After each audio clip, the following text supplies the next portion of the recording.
Step 3 demonstration.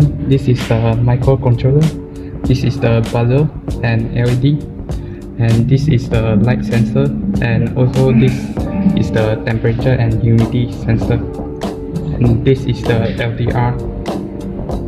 So when the temperature is over 30 and light is over 600, it will buzzing and the LED will light up.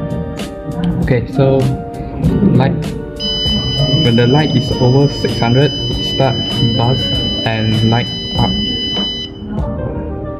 Now I will do temperature.